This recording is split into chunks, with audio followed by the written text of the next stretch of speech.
My brother, welcome. So I Thank wanted us you. to maybe share this Glenfiddich and talk about the faith. Yeah. The weather is actually cold outside. Yeah. So you can. Thank you. I think. Okay, thank you. I go first, Abby. Yeah, sure. I use my hand, keep myself. This we're talking about the faith. Yeah. So The Lord knows my heart. So I was thinking we would look at the practical aspect of the faith. So what the faith has meant to you and what you think people really need to get out of the faith. Yeah. So what the faith means to me, where do I even start from? It's gold. I have to use it as I have to say it like that. If you don't mind, I just start with something like, Sure. For instance, there's a time back in 2022. I think before then, 2021 actually. I did a small editing of a book cover sort of, and I wrote "The Catholic Who Became Catholic." Wow. Yeah. That's beautiful. Man. Yeah, it was such a year of transformation for me. I've been Catholic my whole life. Yes. It's been my faith, but it was a really, really interesting time for me. There were so many things I was just figuring out, and I was like, wow. I was asking more questions. I was reading more. I was having conversations with priests, and then I was paying more attention to my family, the way they practice the faith, and that was, I think that was a year I got to understand even the way my grandfather passed, his journey through the faith, and I'm like, this is gold. This is gold. So that's when I just said, I've been Catholic, but now I've become Catholic actually. That is actually, when you said that, when you gave me, because we have not had this conversation before. So that struck me because it was basically the same experience as mine. So I wanted to ask you, tell us a little more about like what awakened you to the faith. Like what was the trigger for you? Okay, so I'm going to embarrass myself. It's okay. I was dating this girl then. Okay. She's not Catholic. I'm Catholic. And we both were very strong in our own faith, because me, on the other hand, I'm Catholic. I mean, I don't feel like going anywhere. Let me just stay where I am, and I'm enjoying the church. Basically, I'm enjoying the church. I love the ritual. I love the way it's going. I didn't have a problem with it. She likes her own church, which I admired so much, because it's very hard to also find somebody who is I've seen Pentecostals who have moved from church to church to church because they feel like it's basically, but she stuck to where she was, and it was very admirable for her. And I was like, you're Catholic material. Because of that conviction. And then, but we had that stuff, and then, long story short, we broke up because of the faith. Oh, wow. And it didn't make sense to a lot of people, to a lot of our friends, that this is the reason why we broke up. Because a lot of people have that mindset of like faith is just something you hold temporarily until you find someone. Yeah, you guys can deal with it. I mean, even when I told some of my guys, we broke up because of the church, the guy was like, that doesn't make sense to me. And I told the guy, that is it. I mean, she doesn't want to be Catholic. I don't want to go to her church. And we both have the same idea of, as a family, you worship together. It has to be the same faith. You grow the children in the same church. So we tried, and it didn't work out. And then I met this man, Mr. NSTK. He's a member of Opus Dei. I remember then he formed this club then, Catholic Gentlemen Forum. Brought a bunch of You're going to tell me about that, because that was then, and then he brought a bunch of young Catholic men, young guys like us, and then we used to sit down. That was when I read Scott Hans. At that when? It was at that group I met. What year was that? That was pre-COVID. Okay. But then I even got her that book actually, because I read that book before I even knew her, and it was just to try and convince her to come to the faith. And then I met him. I told him, okay, this is what is happening. This is what is happening. You know, I used to tell him about the struggle with this relationship. And then he told me, I remember what he told me that day in his office. This sacrifice you've made because of your faith, watch how you're going to grow. And I was like, okay. I was sad, but I was like, okay. And then weeks after I went to visit a friend of mine who is a priest. Then he was at Nyanya. Then I started asking a lot of questions. Okay, this thing this man said, let me actually investigate more. So that breakup was actually that thing he said, that whole journey. And then I joined Young and Catholic. Okay. And then Young and Catholic, I started having some interesting conversations. That is why I met that priest. I'm like, oh, this guy is intelligent. I need to make this guy my friend. And then I started asking more questions. Because I feel like that's angle, right? Because there are a couple of things you talked about now. When you said, that's kind of relates to this man is intelligent. So that's intelligence, making sense of the faith. Yeah. So the conviction was there. He was. Yeah, the conviction was there that there is something here, the beauty attracts you. Yeah. You know, the order, the discipline attracts you. But the understanding part was a bit shaky. It was a bit shaky. I had a lot of questions. So now you are seeing someone who has a deeper relationship with the faith on an intellectual level, and that attracted you as well. Yeah, that attracted me a lot. I mean, paying more attention. I got a lot of Opus Dei books from him, and this is Mr. Ike. And then this priest, which is so intelligent and grounded, and then, and do you remember his name? just Father Joseph Obada. Oh, Still my Father friend. Joseph. Yeah, still my friend till today. And then we started talking, and then I remember I visited Obada in his house. He showed me his little library, and then he gave me this book, Why Do Catholics Do That? Okay. I've forgotten the author, but I still have that book. I haven't returned it in case he watches this. And then he's like, I started reading the book. Yeah. I read the book. And then Y&C, Young and Catholic conversations going on simultaneously. I'm reading this book. It was like, whoa, this is gold. Like there is a whole other dimension you never even explored. Yes. So much. Yes. And then my grandfather who passed, I started paying attention, like flashbacks of a lot of things I mirrored from him about the faith. I didn't even know I was doing unconsciously. For instance, I learned how to pray the rosary from my grandfather unconsciously. My mother tried to teach me. I can assure you I did not learn. Are you serious? I remember the first catechism exam I did, I failed because I couldn't pray the rosary. And then my mom tried to teach us, like any mother would gather her children and teach us the catechism of the church and the rosary. And then we knew the stories, we knew the mysteries, we knew what the mysteries were about. But to pray the whole prayer to the Holy Spirit, the creed, where do we put where and where, it didn't really stick. But then reading these books, visiting the Blessed Sacrament more, praying the rosary more daily. I started praying the rosary daily. That was when I picked up that habit of praying the rosary daily. I started 2020, but in 2021, it started making sense because I was having a conversation with Father Obada, and it was like, imagine a priest who says Mass every day, sometimes 2-3 times a day. He would literally be reading that book. Yeah. But there's something that makes sense to him, that each Mass, there's some revealing content about it. There's something mystical about it. That's how it is about praying the rosary. And then I started, like just seeing the way this thing was going. It was such an incredible journey. Just looking at, for instance, I love talking about this story, so I'm going to just say it. Just though I remember then I was in the village. We all went to visit my grandfather, and meanwhile, this is a moment I repeated a class. So I'm home. I'm home. I should be in school. Yeah. But I'm sent back home because I've repeated a class. I need to go back, redigest. I came back with trousers. I'm coming back again with shorts. And it's such a very dark moment for me. Yeah.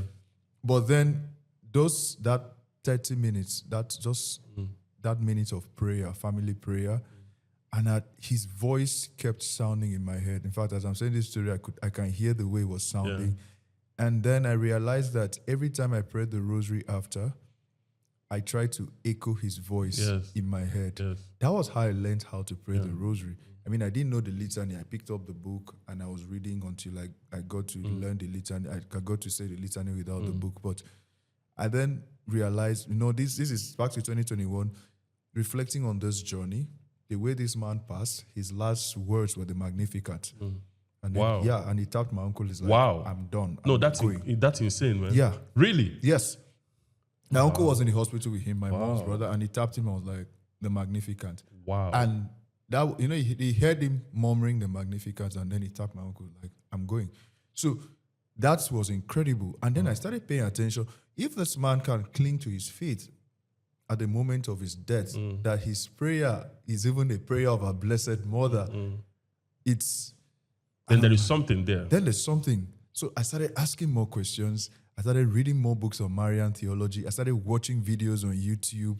That was when I then came up with that thing. I'm the Catholic who just became Catholic. That is actually beautiful. Yeah. You know, so in my personal experience, I think it was mostly my dad. Again, Opus Dei.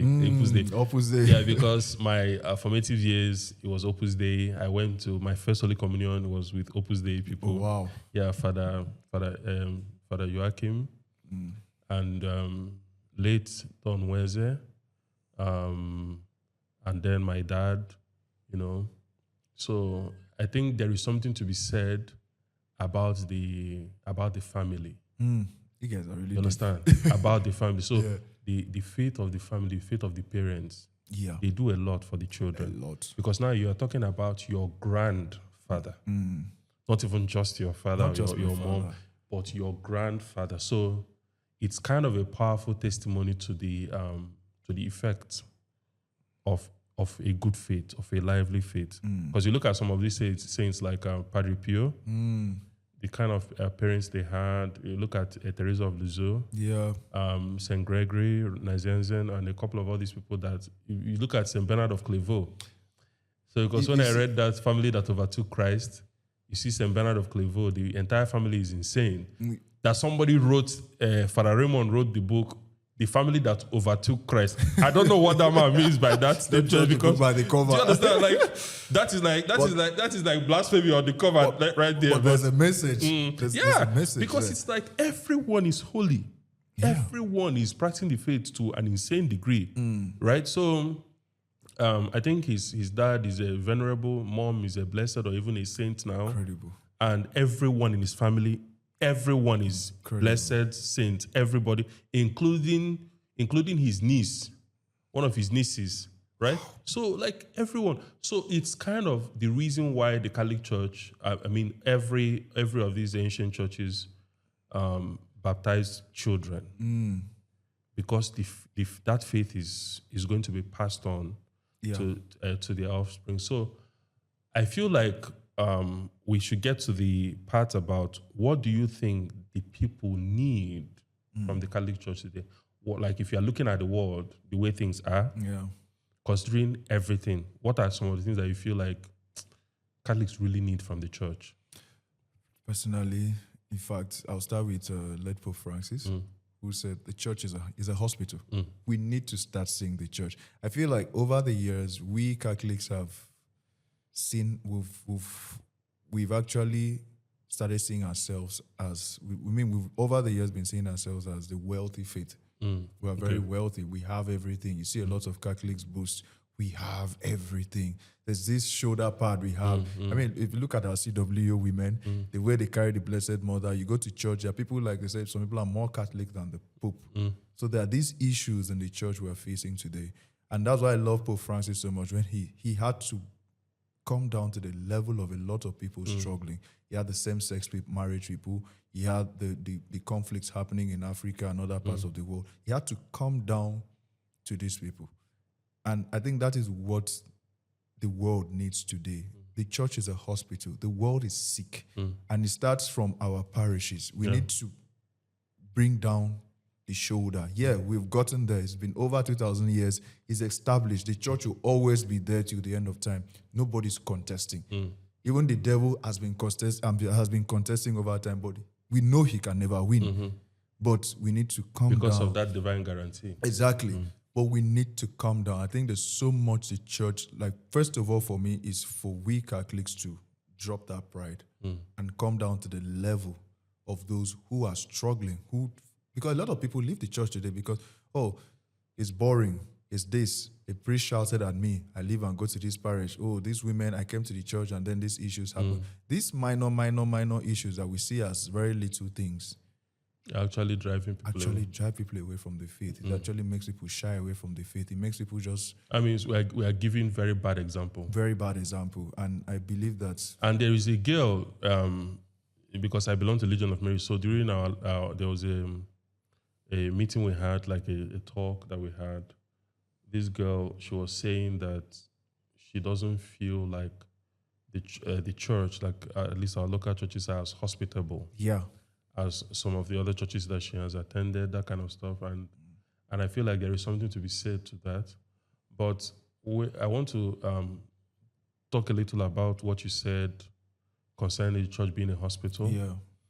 So what I think, I got from that initially was there is this mindset that we have about holiness that is kind of unhealthy. Yes. Where we think that when a person repents, that's it, right? The person never sins again, or the person doesn't have any fall again. Yeah. And if they should have any fall, the person deserves public condemnation. So if you should realize that maybe your priest or your friend or this brother or that sister had a fall, that person deserves to be condemned. Yeah. And I feel like maybe this is a reflection of our own personal spiritualities, how we view ourselves. Because if you are the kind of person that maybe you are struggling with sin and you have a fall and you punish yourself too much, you could get to the point where you avoid the sacrament of reconciliation entirely. Yes. Because you are too ashamed to approach God. So I don't think that is a good worldview to have. Yeah. That we're supposed to see the church as a hospital for sinners, where people who are contrite, who are doing their best, who are struggling, can always come to the bosom of a mother and receive healing. Yeah. And then we ourselves who are being healed have to be hospitable. Because that is the thing. Exactly. You have to be hospitable. You have to be forgiving. You have to be merciful. Yeah. Because, I mean, you can't come and say, Lord, I'm sorry. And then the Lord says, you are forgiven. And then you go and start dragging with your neighbor. I mean, even see the Bible, even Jesus preaches that in the Bible. The servant who was owing. Okay, you've been forgiven. and exactly. then you go and drag somebody. Yeah. So it doesn't bode well for the person who would do that, because you have to, one of the after effects that true repentance is supposed to have, if you are forgiven, because Christ also said that the person who is forgiven a lot, right, loves a lot. Yeah. So if you are forgiven a lot, your heart, it swells up to the size of even that your previous crime. You fall more in love with the person who has forgiven you. Yeah. So what that will mean is that you are in his presence, so you conduct yourself accordingly, the way you present yourself, and then the way you communicate with other people. Yeah. Because you can't really pay God back for anything. You can't. There's nothing you can't pay God back for. You can't give God money. You can't give God anything. So you give God those things by the means of your neighbor. You give those things to your neighbor. Yeah. In fact, I so much love the way you put it, because what just came to me is like, you know what it means to be sick. You know what it means to go through the healing process. So you should be able to journey with somebody. That's why there's this group in the church. It's called the Courage Group. The Courage Group. Okay. I heard about them from Young and Catholic. Okay. The Courage Group is made up of people who struggle with homosexuality. Wow, really? Yeah. Okay. And these people go out to help other people with the same struggle. Okay. who don't like it, who actually struggle, or who feel like, I need to investigate this. Yeah. And they help those people with that struggle. They journey with those people. They don't know, they don't seclude themselves, because the church has helped us. We'll figure this out, and then we sit down with the normal people who are straight and start condemning them. No. Yeah. So that's that journey. Yes. I feel like the church needs more people like that. The church needs people who have been healed, who have gone through the sacrament of reconciliation, who then go and heal others. Because that is the thing. Everything the church is, you are individually. Yeah.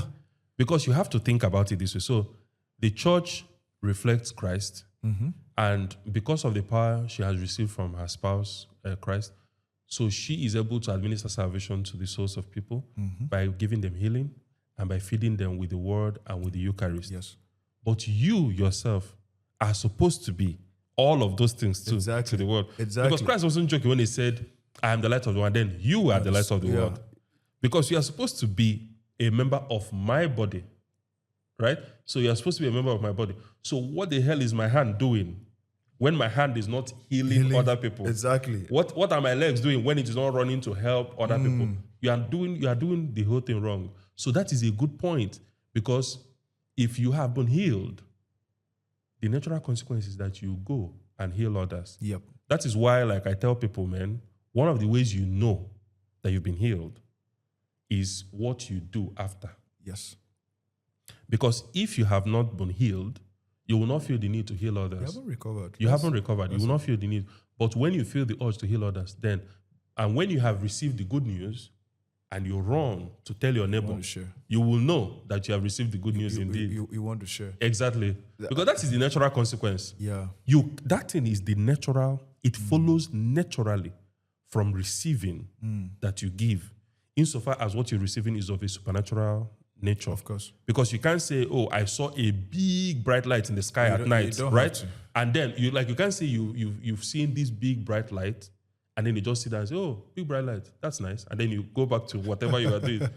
Your life will be changed by before bright light, after bright light. Everything about your life, that will be the center of your existence now. Yeah. Because you have made this discovery and then you rush to tell your neighbor, look what I have seen, that kind of stuff. Exactly. And that takes us back to my story of my grandfather. Yeah. Seeing that happen, that changed even the whole narrative of the father, the kind of father I want to be. Exactly. The kind of husband I want to be. Exactly.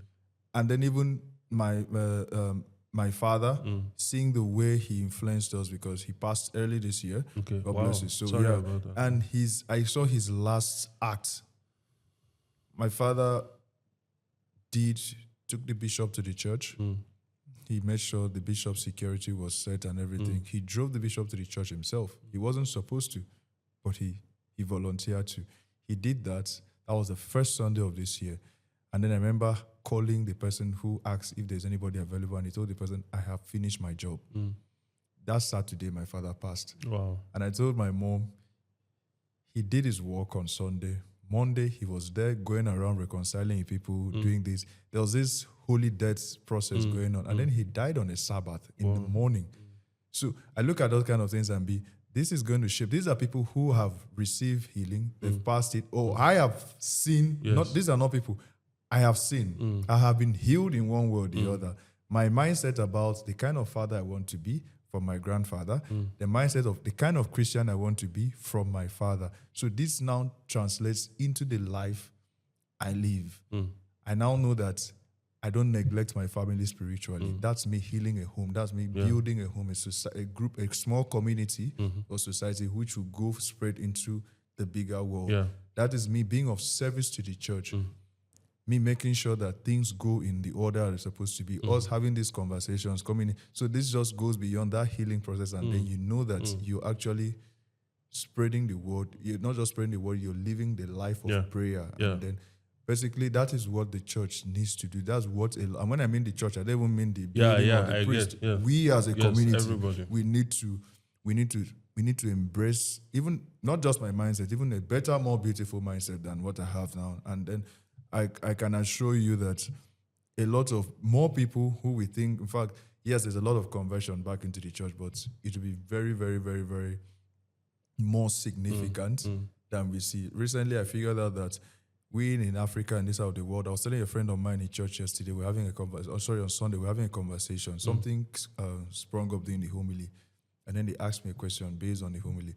And I told him, do you realize that the church in America is growing more than the church in Nigeria today? Okay. He was like, no, that's a lie. I told him, yeah. Because there's this healing that's gone. There's something that's happening in the church in America. The lay faithful are not just looking at the priests anymore. They are the leading. lay faithfuls are the ones leading. They've come to realize that we are the church. We have a role to play. And then you could see huge conferences, huge spiritual activities going on, being led and organized by the lay faithful. But in Africa, everybody's looking at the priest. And then the priest struggles and falls, there's condemnation. And then there's this, we are falling because there's a particular way, or there's a particular standard as to how we've seen things. And then we think we're getting better, but we are actually falling. Yeah. So I think the faith, the church, especially in Africa and Nigeria, we need to really take out that stick in our eyes and know that we are wounded and we need to heal this wound. We need to actually see how we can heal each other and grow as a community. When you were talking about this healing and the need to evangelize, something kind of occurred to me about the nature of God. Because, I mean, if we want to know who we are, the starting point is always God. Yeah. So we look at the nature of God. So there is something with the Spirit of God. It seems to me that the Spirit of God is insatiable. Yeah. Right? So the Spirit of God wants to share itself, wants to share himself with others. So this is what it means to be a Trinity, because the Father begets the Son, and the Father and the Son Spirit, the Holy Spirit. And then God pours the fullness of his inner life on creation, and then in redemption and in sanctification, God keeps pouring himself on the world, on everything. And it is not enough that God maintains a distance from us, but he wants for us to be incorporated into his inner life by giving us his own Spirit. So when a person receives the Spirit of God moves that person to want to bring other people to communion, because that is what the Spirit of God does. So that is one of the hallmarks when somebody knows that the Spirit is working in them, because it says, blessed are the peacemakers, for they shall be called sons of God. Because that is one of the ways that you really come to resemble God. Yeah. You're right. If you are a person who brings together, you are not a person who scatters, but a person who gathers, because that is the force of the Spirit of God. That is what the Spirit of God does, binds together. So it's kind of a powerful thing. So, but sorry to digress. Okay. You just answered a very important question I've been asking my whole life. I'm just digressing. This is just really digressing. Okay. You know, I meditate on the assumption of the Blessed Virgin Mary. Okay. I believe in it. I know it based on faith, but as you just mentioned the Beatitude, that just answered my question right now. But the next quote that came to my mind was, blessed are the pure in heart, for they shall see God. You know how I interpret that, blessed are the pure in heart? No. Because when people think of blessed are the pure in heart, for they shall see God, people normally think of, when they die, they will see God. No. But what I normally think of is this, like, if a person has purity of heart, they will see the truth. You see the truth. Right? Because that is what it means to see God. Because, that thing we were discussing earlier off the record, when we were talking about people misconstruing history. Yeah, we had that conversation. Right? So people misconstruing history. So you just come and say, the Catholic Church did all of these things, and you list a bunch of things that you believe the Catholic Church did, but you are not careful to ensure that what you are saying, that they are true and they occur the way you are saying them. Important. So what is more important to you at that moment is to win an argument. Yeah. Because I see some Catholics do that too, where some people say, Martin Luther removed some books from the Bible. I'm like, no, he didn't. I mean, it seems like you're winning the argument, but at what cost? This man is dead and you are here telling lies about him, that like you're incurring fresh sin on yourself, if you are doing that consciously anyway. But there is need to have purity of intention. Yep. That my intention, because I have to ask myself, what am I trying to gain from this conversation? Yeah. Am I trying to show that I'm intelligent, that I know a bunch of stuff? Or am I trying to glorify God by sharing what he has given me? Yeah. So if it's God-centered, then I want to seek and say the truth, how I have learned it. Yeah. So if I should learn that I have made a mistake, I will adjust. Yeah. Because that is what it means, like you just keep adjust. So that's what I see as that blessed are the pure in heart. I love that approach. And it still answers the question now. It still answers that question because she was pure in heart. She saw God. I mean, based on the Annunciation. And then this person is pure. And then she visits Elizabeth.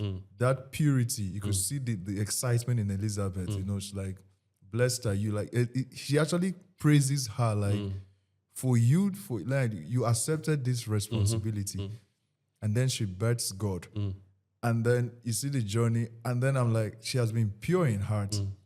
There's no how she's not. Oh yeah, that one. There's no how in heaven.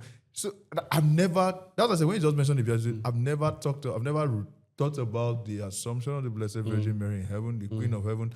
I've never actually looked at it from that light. You have to even look at the greeting of the angel, because that greeting of the angel is quite significant. Yeah. The way it is worded properly is she who has been fully and completely graced. Yes. So it's something like that. So it's like this person is already saved. Full of grace. So it's something like that, like somebody is already saved. Yeah. Because what it means to be saved is to be full of grace. Full of grace. That is what it means for a saint, for a person to be a saint in heaven. Full of that grace. you are full of grace, grace. That you are completely purified. So the way that word in Greek, is it hypomenide or hypomenide? I don't know how to pronounce that word or even remember what it. I wish I knew the word. Yeah. So that word in Greek was weird because it's not a word that has ever been used on anyone especially in the scripture. So this is somebody that was prepared. So the sense that Luke was making there was that this person was prepared for a specific role. And then you see the parallel between Mary and the Ark of the Covenant. Then your brain kind of bursts. John was making that this. Let me even make it more interesting for you. Do you know that in the Old Testament it's called the Ark of the Covenant, and in the New Testament, the Revelation, it's not the covenant anymore. Okay. It's the Ark of His Covenant. Okay, really? And the priest really I was listening to a homily on the Feast of Assumption, and the priest was like, there's a difference. I think it maybe depends on the translation, but I think the more interesting thing that we can see in every translation is that, because you know that these chapters and verses demarcations were not in any of the books that the apostles wrote. We are the ones that put chapters and verses in them because we wanted to be able to quote them and group them in this thing. But you look at Revelation chapter 11, how it ended, that the Ark of the Covenant was opened in heaven. Oh, wow. And immediately after, a woman clothed with the sun, with the moon under her feet. It was not a coincidence. So then you look at the connections between Mary and the Ark of the Covenant. What were in the Ark of the Covenant? What were the things in the Ark of the Covenant? Aaron's rod, which represents priestly authority. Christ. Then you see the bread, the manna, Christ.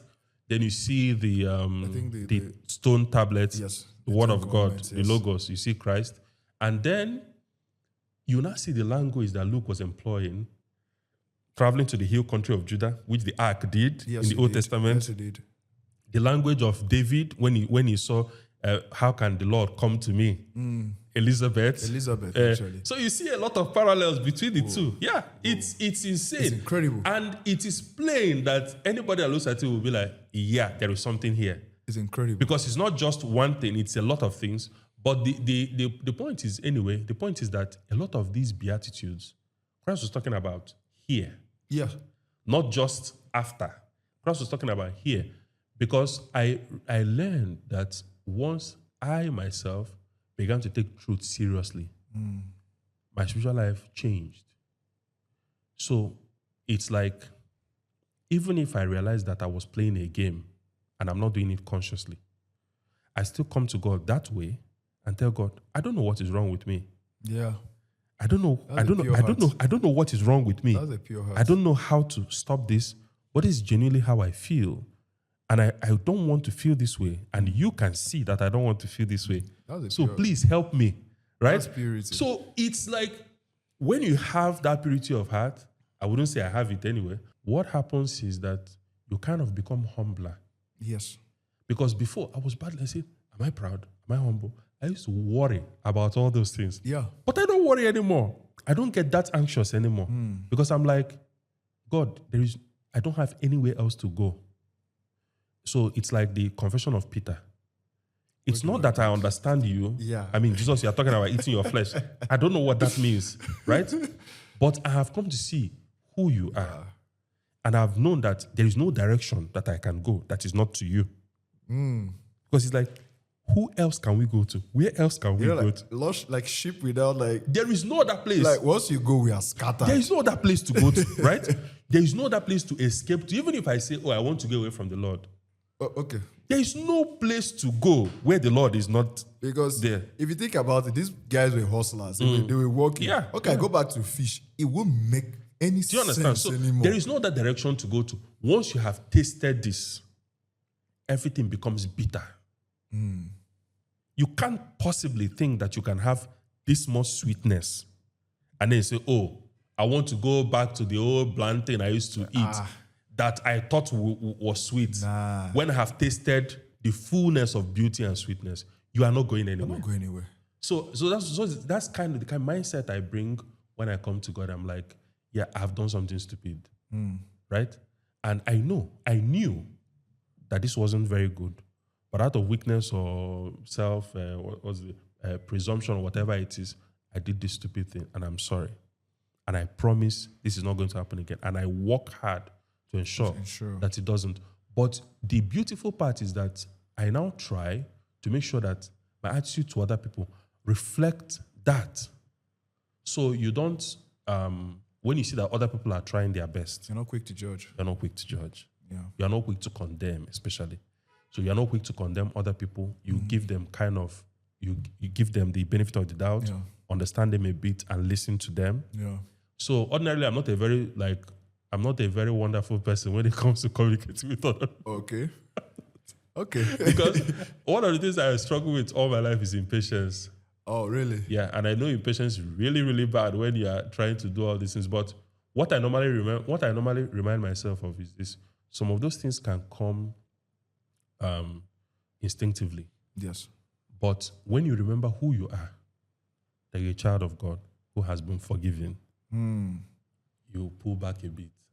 And even if you realize that you've ruined something with your impatience, you fix it. You have to fix it. You have to go back and fix it. You have to tell, my brother, I'm sorry. Or that apology you've been given, I accept.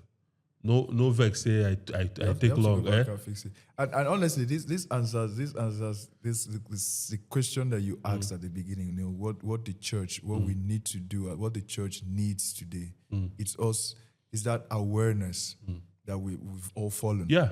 And we are still struggling. Yeah. We are still journeying in this world. We are restless. We are moving, and we need to have that consciousness that this is our reality.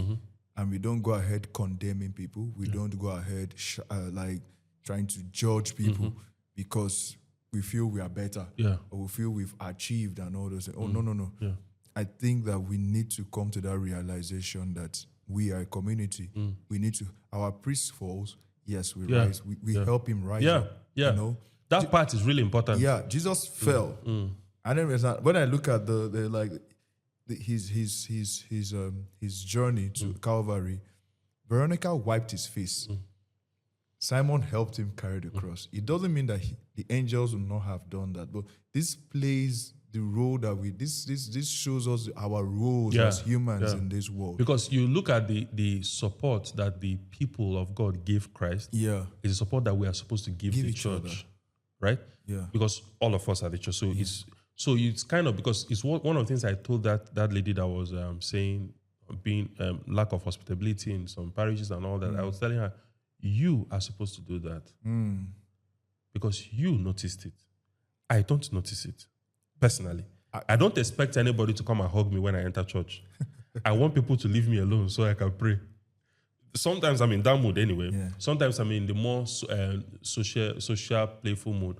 But most times when I enter a church, I'm usually very grave. I think that's the word to put it. Okay. I'm usually very meditative and grave. Very. I wish I was. Very. I'm like, very excited. So the reason I say that is like the awareness of Calvary. Yes. That is my own. Yeah. So the way I kneel and everything, I'm usually very serious. But with like joy, it's not like it's a joyless gravity. So that joy is always there. And I know the power and the need for community. That part is always there, definitely. But so I don't really look at people. I don't really look at to notice what people are doing. Right? I don't really pay attention to how people were nice to me or smiled at me. It's not like that is a bad thing to do. It's not a bad thing. It's just my temperament. It's just my natural disposition. Right? So, but she has a natural disposition to be more hospitable. She pays attention. And then she wants that attention too. that's also a good thing. But then you have to give it.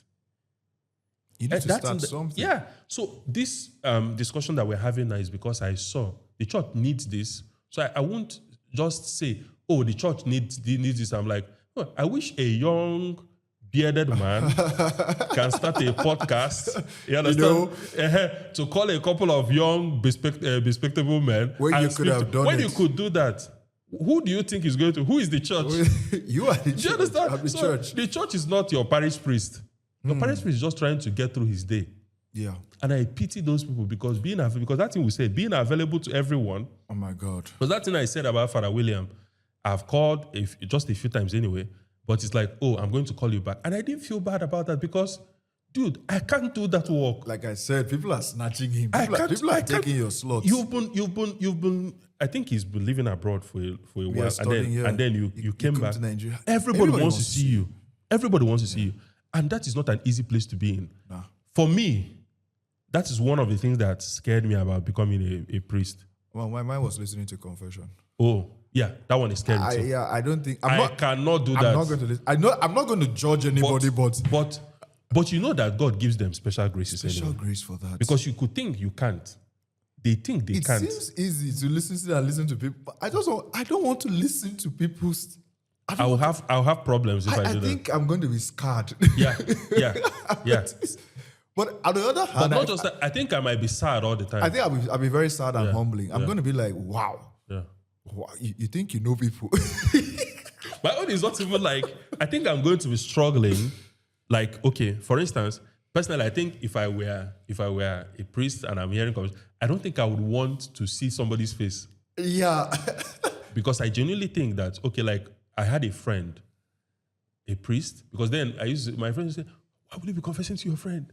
I'm like, who else do you want to confess? Wait, concern me. I'm like, if he's judging, it's just me. Now you go to police. Your work. I don't care. Your work. It's your work. But I still pity them a bit because it's like, damn, I've given this person very heavy burden to carry. And then I watched like the movie of Padre Pio. Yeah. That this Hollywood actor, you see, he portrays where Padre Pio is temperamental at the confessional. I'm like, he reached to be.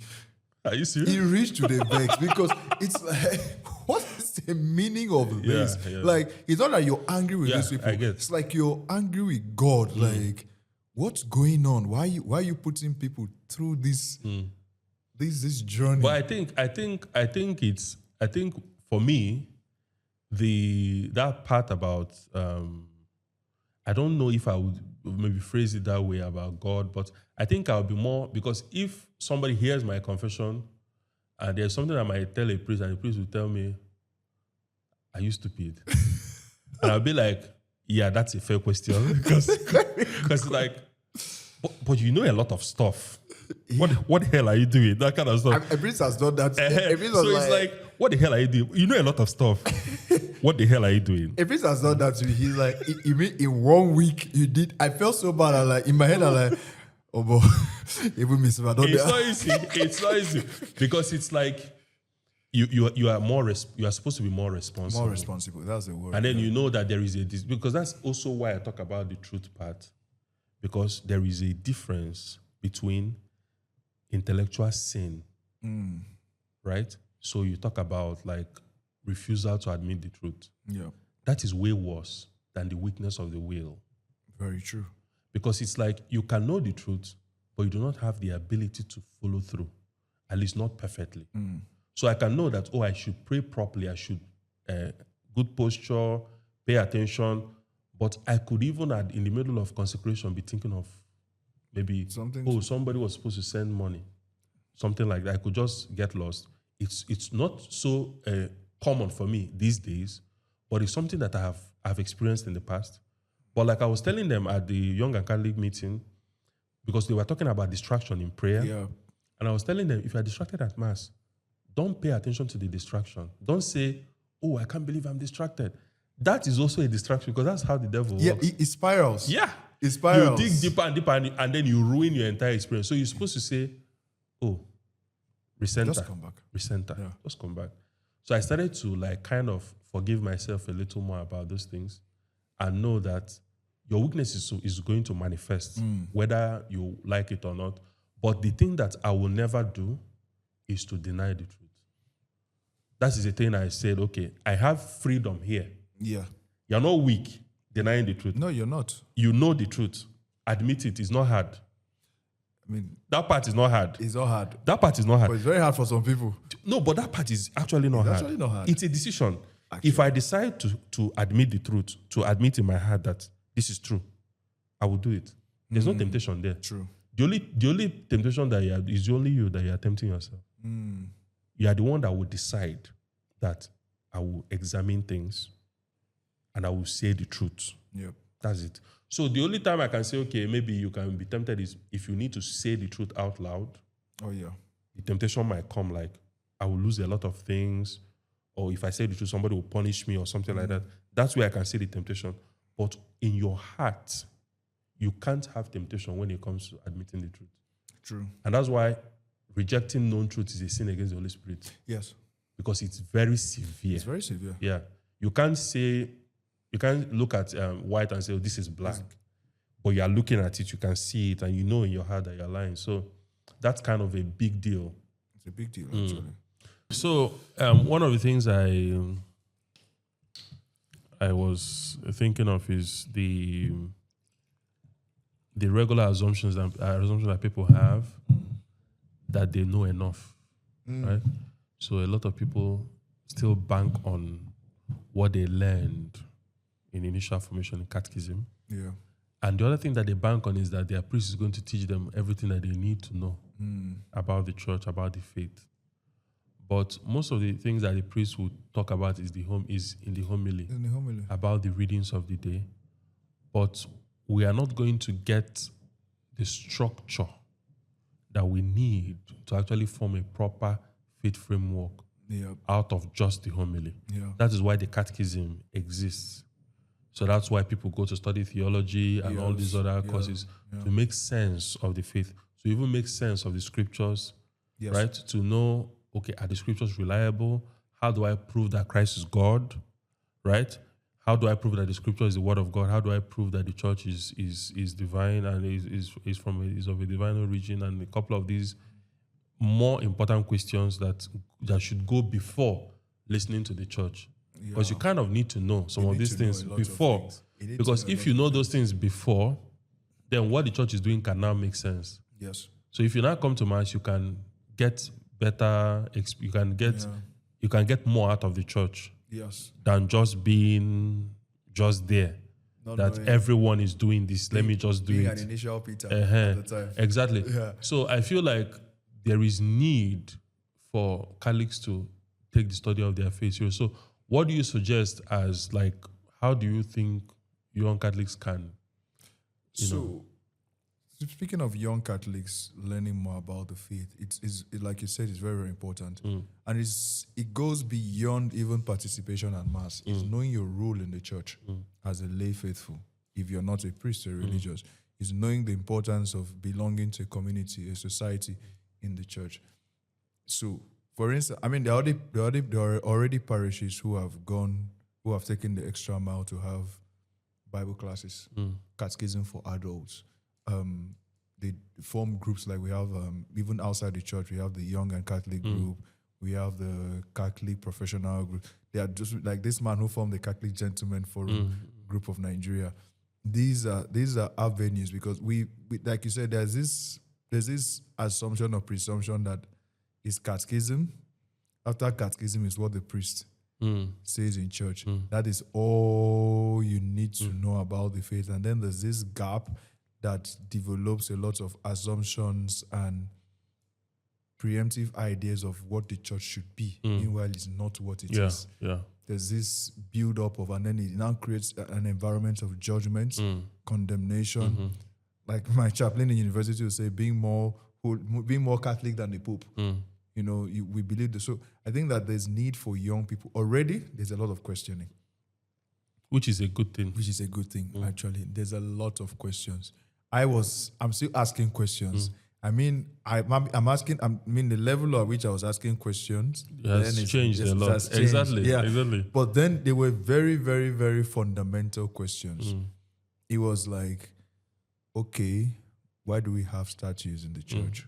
Why do we do this? Why are we doing that? Why with the burning of the incense? Yeah, it goes back to, we make phrases like "let the sweet scent of the incense go up," like the prayer. God loves the smell of incense. But how did it start? There's so many things and then I feel like one of the ways that we can learn, like I said, is Bible studies groups coming into, catechism, adult catechism classes. Because one parish has done it does not mean the other parishes cannot do it. We can do this. It's also challenging, not challenging in a bad way or leading a protest, challenging the parish priest that there's need for this. Oh, yeah. No, challenging is the right word. You don't even need to qualify that because when you were talking, I wanted to say that if a person leaves his entire spiritual formation to his parish priest, he may not get it. You won't get it. Because the thing is this, there are some parish priests that are really exceptional at their jobs, but some of them are overworked. So you won't expect your priest to know the particulars, the things that are missing in your own specific life. Yeah. To come and answer that question for you from the pulpit. He has so many people. The things that you don't know, the gaps that are in your life. I mean, you've gone to catechism, but maybe you didn't even understand everything. You don't even remember everything you learned in catechism. You were it was like recitation for you. You are cramming everything to pass exams. Who is God? God is God made me. You finished answering all those. So you didn't really make sense of these things. It didn't take root in your heart. So the priest doesn't know that. So it is you who will come and tell you, Father, these things are confusing me, or please help me with this. So if you are not coming out, if you are sitting there waiting for your questions to be answered without you asking them, you are going to sit in those questions. You're going to sit in it for a very long time. And the problem with that is that you may end up losing your faith, because you may end up, somebody may end up giving you a new framework that you think makes more sense, because you fail to understand this other one. Because you never took time to study this one, you would think that this one makes more sense. Yeah, actually. You were talking about education. We're talking about education handed down. I call it the faith handed down because I read a book by a priest, my parish priest in Akwa Ibom, Father Emmanuel Latin, who he actually signed the book for me. And I read that book and it gave me goosebumps. They called it the faith handed down. First of all, this is a priest who became Catholic through conversion. He wasn't born into the Catholic faith. And he was talking about this homily on the Feast of Assumption. It was like it was on a Sunday. The Feast of Assumption was on a Sunday. It felt like Christmas. Even during the procession, the smile on his the homily was deep. And I'm like, he's in his book, and I read that book, The Faith Handed Down. So anything that comes to do with traditions, teaching young Catholics, young children about the faith, young people, I call it the faith handed down. We need to pass the baton. How well do you pass the baton? Now, we talk about my spiritual life, knowing to lead the prayer in the home. Like I told you before, wearing the vestments of that priesthood that you were given at virtue of baptism, I got that from my grandfather. I learned from my grandfather that you're the priest in your house. You are the man. You're the Benedict of the house. You're the one who casts out demons. You're the one. The woman should not be the one running helter-skelter for that. Yeah, they have a very important spiritual role to play, but you are the priest in the house. Being of service in the church, I learned that from my father. You respect the authorities of the church, but at the same time, you know your role in the church. If I'm in charge on security, I should carry that out diligently. That every young person under me sees me that if Eddie, who is a big man, who is a senior man in society, could bring down himself, because that's how they see it. They don't even see it as, there's this thing that, I see it as a very wrong conception, that when somebody who is of high level in society comes to do something in the church, they see that, he brought down himself to serve. But it's actually an elevated role. It's actually an elevated role. Yeah. And then this is a person that is high in society going even higher. Thank you. And then it's like, he did it. So when my father passed, and you could see he was a member of the MOD in church. I don't know, a lot of people don't know the MOD, man of discipline. Man of order and discipline. He rose to the rank of a colonel of the MOD, and he took the MOD personal. In the Uyo diocese, he took the MOD personal. So in the Uyo diocese, there are only 2 or 3 colonels. He was one of them. He made the MOD guys have regimented training. He made them realize that you are soldiers, you get regimented training, but what distinguishes you from a government military standard is that yours is that of the faith. He wanted the knights to know that you have competition. If you think you're defending the faith, we are here too. That was what he said. He actually said those words. He's like, you're knighting, we are daying. We'll see who guard the church pass. But we are going to guard this faith. So I learned that act of service. So you talk about the faith handed down. It's not all about the Bible is important. The word is important. The substance, the Eucharist is important. But beyond those things, what are we teaching the young generation? Yeah, because those things, they are the things like the Eucharist is some and summit because it's the source of the life of the church. Yeah. But then you have to bear fruit. Exactly. So you can't be feasting on this Eucharistic bread and you're not bearing fruit. And you're not like inculcating the faith in other people, in your children, and sharing the faith with your friends and all of these other good things. It will be like, I have this really wonderful cure for this really common sickness we have. And this cure is very free. And I am taking it alone. In fact, and I'm not sharing with anybody else. One thing is even taking it alone. One thing is that you know it's working. And that's the point. And then you're not very unsure. So it's not like, so it's like you're unintentionally selfish. Exactly. Yeah. So it's like you find this source of living water. This is source of life, and because that's the thing I tell people, like, there is no way to calculate it where the natural consequence of discovering Christ is not spreading his love everywhere, spreading him everywhere. Yeah. So that handing over the faith is a very important part of having faith. It's, in fact, it's a natural response. In fact, it's a natural response to faith to hand it on. Because you see in the scriptures, Andrew running to tell Peter, we have seen the Lord. That is how it works. You can't help that. There's no way. You can't contain. It's not possible. In fact, but when it's 2021 still, I go back to 2021. My mom's older sister, who is my godmother, asked me, I've forgotten how she phrased that question. How is it that you get because I started having conversations about the faith. Anywhere I went to, I always dialed the conversation back to the church. Whether we talk about politics, whether we talk about the government, whether we talk about economy, whether we're talking about partying, I always had a way of linking the faith to it. Yeah. And then my auntie asked me, why is it, as in, she was impressed. She got closer to me because she wanted to have more conversations with me. So like, how is it that you're so excited? And then it goes back to what you just said. It's too sweet. No, it's too sweet. You can't but share. There's no way. It's too sweet. There's no way. I'm telling you, like, there are some discoveries of truths that I will make. I said this thing to a priest, and I was worried that he thought I was joking because it sounded funny. But I was talking to, I think it was Father Moses I was talking to Father Moses that day we saw at the church. So I was telling him that there are times I'm reading Benedict or any other works of the church, and I will keep the book, stand up and applaud. So the guy was laughing. I said, I'm worried. I think you think this is a joke, but I'm actually being serious.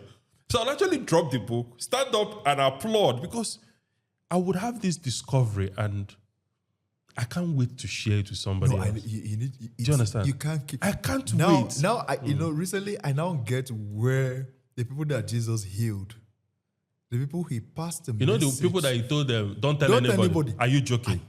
If now you go. Are you joking? Keep this a secret. What are you? Jesus, now what for you? How do you want me to keep this a secret? My whole life, you understand? I have been known. How is it possible?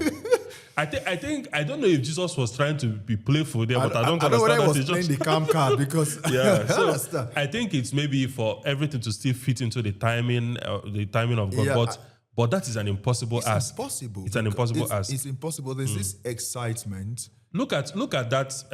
Sorry to cut you. Look at that resurrection narrative. It's run here, run there, run. Everybody was running. Mm-hmm. Everybody was running. Although I got a very interesting analogy to Cleopas and the person he was traveling with. Okay, the Emmaus, this thing. Traveling. It was a very interesting conversation. Tim Gray, the president of the Augustine Institute, was telling us that Amos was arguing. He was probably with his wife. That was the analogy because if nobody knew the second person. They said the fact that he was arguing, he was with his wife. Okay, that's but on that aside. So now you talked. We were still on the faith handed down. So he now talk about the role of the family. What role do fathers play in the home? What roles do mothers play in the home? Yes, there are no fathers, but what roles do people who take on that fatherly role play in the home? When my father passed, I went back home. I'm planning the funeral. We prayed the rosary every day. My mother told me, "You're the first son. You're the father's first child. You're going to lead this family in prayer." And I led the family in prayer. It was exciting until it felt like a heavy crown on my head that, oh, now I'm a priest in this house. It felt like an unconventional ordination. In the home, it starts from the home. How are we as parents? How are we as big brothers? How are we as big sisters? How are we as big uncles and aunties, guardians in homes, handing the faith down as Catholics? That is one way of looking at it. Now we talked about challenging the church, the parish priest and everything in the church. The church in America, the lay faithful are taking charge because they've realized that the priest has a role to play, but we are also priests. It doesn't mean we have to go to the altar and say mass. No, everybody has their role to play. But what are we contributing to the church society that makes everybody belong? In the Catholic Church in Nigeria, I'm not saying that the laity is not important. The laity is a very important aspect of the church. But laity is not currently as active as they should be. Yeah, and even when they are active, is it what would really attract? But when I hear there's laity week and there's this and that, I'm going to go and see a bunch of CMO, laity committee people do their stuff. How deep is it? I think it's lack of proper Catholic education. I think there is a lot of influences from other Christian traditions. Thank you. In Nigeria. So we are learning a lot from other people and failing to explore our own Catholic culture. Thank you. In short, as you just said this, there's this thing they do in Holy Trinity that is called like this hymn of praise, something that they bring like Catholic gospel artists and stuff. They do it at Holy Trinity car park and then there's a big stage. Bruh, the car park is full.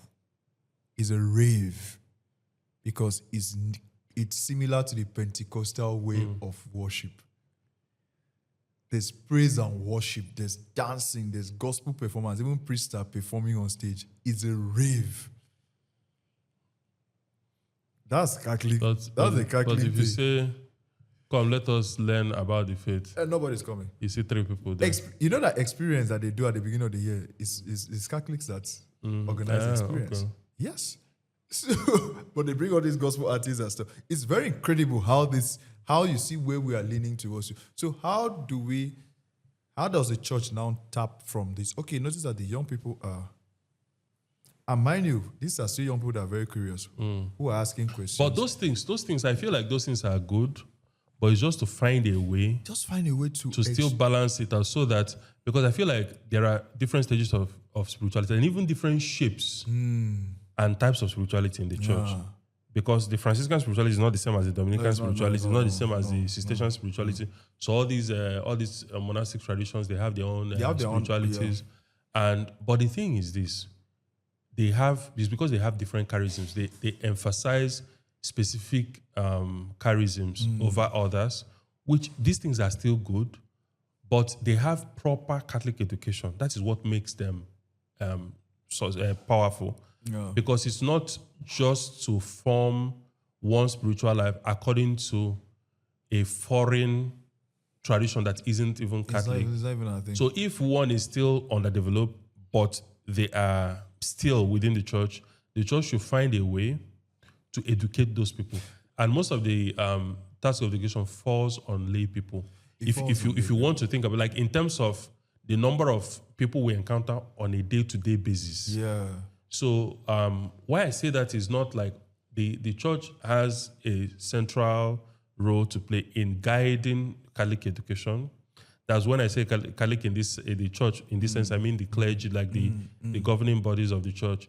But when it comes to the ordinary evangelism, so the way you treat people when they encounter you at mass and even outside and all of those things, they matter a whole lot. So if you're a Catholic, for instance, you are wearing a scapula or any sacramental on your neck, there's an expectation. Yes. Right? Yeah. You are even if you are not wearing anything, but you are a son of the church, a child of the church. Yeah. Because that's why in Opus Dei, they don't wear any habit.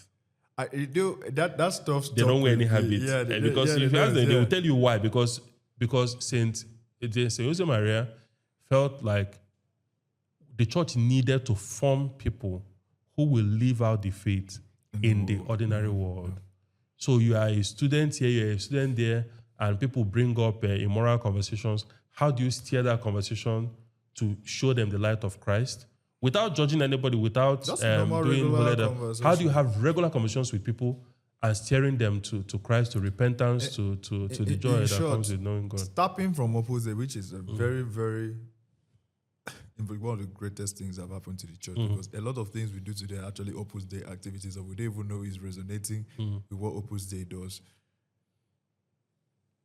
What came to my mind was even talking about unconventional conversations with people. I see videos and pictures with priests I follow in the US and stuff, because I'm very particular about the church in America. They sit and have a beer with people after the mass. They set a table. And you can see it's a very casual, playful conversation around the faith. Oh, Jesus would have done this. But Father, what if... Yeah, I think that is the part where culture... It's so unconventional. I think it's cultural. The cultural part comes in there. It's cultural part. But I think that we could do that. That's what I'm saying. I know some people in CMO. My uncle, for instance, I have an uncle who's a knight today. He was not Catholic. He was married into the Catholic Church. Yeah. He was taught... My uncle was taught catechism by a priest who wedded my parents via a bottle of Campari. They sat down, had Campari, and we're having conversations about the faith. And today, my uncle is a defender of the faith. So, we realize that we've tried certain approaches. They are low turnouts. If you announce it in church.